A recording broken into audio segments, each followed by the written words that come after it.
Kong हो के चाचा उसे घर दिखा रहे हैं, कह रहे हैं कि वह बहुत समय बाद आया है और पूछ रहे हैं कि क्या वह कुछ दिन रुकेगा, लेकिन कांग हो विनम्रता से मना कर देता है, बताता है कि वह सिर्फ काम से आया है और काम होते ही चला जाएगा। उसके यहाँ कोई दोस्त नहीं है, इसलिए ज्यादा रुकने का कोई कारण नहीं है। उनके चाचा जिद करते हैं कि वे कम से कम साथ में डिनर करें, लेकिन कांग हो फिर मना कर देता है, यह कहकर कि उसके कुछ प्लान हैं। चाचा हैरान होकर कहते हैं कि कांग हो ने तो अभी कहा था कि उसके कोई प्लान नहीं है। उसके चाचा ने मजाक में पूछा कि क्या वह किसी लड़की से मिलने जा रहा है या उसकी गर्लफ्रेंड है, लेकिन कांग हो चुपचाप चला गया। उसी शाम कांग हो रेस्टोरेंट में किसी का इंतजार कर रहा था। तभी हमारी नायिका ली होंग जो आती है। होंग जो अपनी ब्लाइंड डेट के लिए यहाँ है, लेकिन वह कांग हो को अपना डेट समझकर उसके साथ बैठ जाती है। एक छोटी बातचीत के बाद उसे अपनी गलती का एहसास होता है। शर्मिंदा होकर वह उस व्यक्ति के पास जाती है जिससे उसे मिलना था। उसके जाने के बावजूद कांग हो उसे देखता रहता है। उस रात घर जाते समय कांग हो उसे बस स्टॉप पर अपने बाल बांधते हुए देखता है। यह दृश्य उसे स्कूल के दिनों की याद दिलाता है, जब होंग जो भी ऐसा ही करती थी। वह उसे ठेले वाले के पास जाते देखता है।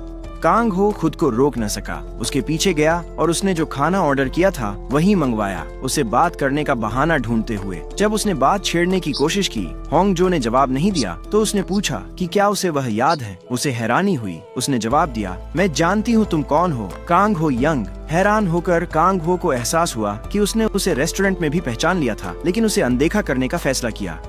जब वह पूछता है कि क्यों, तो वह जवाब नहीं देती और इसके बजाय उससे पूछती है कि वह पिछले 10 सालों से कहाँ था और क्या उसने किसी दोस्त से संपर्क रखा। फिर वह उसका फोन नंबर पूछती है, ये कहते हुए कि कोई जानना चाहता है कि वह कहाँ है और क्या कर रहा है। वह आगे कहती है कि हेजी उससे मिलने का इंतजार कर रही थी और उसे देखकर खुश होगी, जिस पर कांग हो जवाब देता है, पूछता है कि क्या वह खुद उसे देखकर खुश नहीं थी।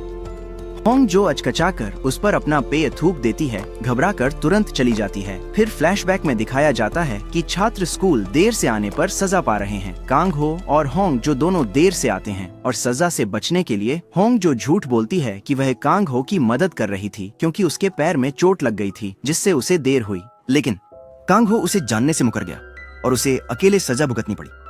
बाद में क्लास लौटने पर उसे अपने बैग में एक उपन्यास मिलता है जिसे होंग जो ने चुपके से रखा था। किताब का लेखक जून हो नाम का कोई व्यक्ति है। वर्तमान में कांग हो होंग जो के फोन का इंतजार कर रहा है, लेकिन होंग जो अपनी स्कूली दोस्त हेजी से बात कर रही है। होंग जो हेजी को बताती है कि कांग हो शहर वापस आ गया है। कहानी फिर उस पल पर जाती है जब हेजी ने होंग जो को बताया कि उसे एक लड़के से प्यार था जो कांग हो निकला। उसने होंग जो से उसे एक पत्र देने को कहा। होंग जो अनिच्छा से मानी जब हेजी ने उसे उपन्यास लेखक जून हो का पता दिलाने का वादा किया। होंग जो ने